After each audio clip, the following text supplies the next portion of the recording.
This video will show you how to create scrolling timeline animation in CapCut PC. Click on the text section. Click on a small plus to add text. Write 10 years below each other separated by an enter. Right below it you can choose a font. I chose Resolve. Then I will adjust the font size a bit. Now I will adjust the location so that the first year is approximately in the center of the screen. I will shorten the text on the timeline to 2.5 seconds. I set myself at the beginning of the timeline and add a keyframe position.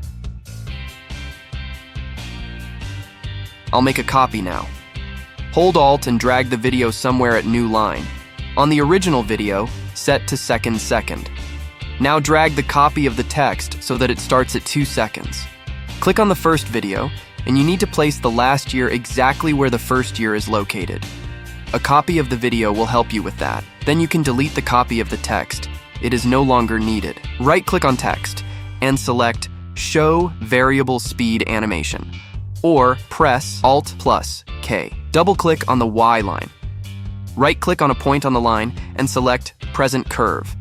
Choose something similar to what I chose.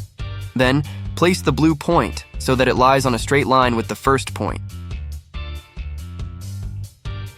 Then click on the line and do the same with the upper points, and at the same time, make it so that the blue points are approximately under each other.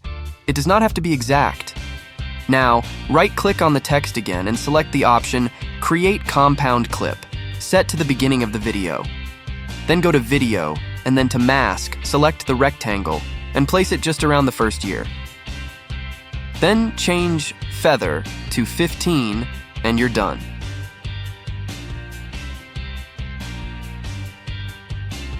Thanks for watching. I hope I helped you. Don't forget to like and subscribe for more tutorials. Have a nice day.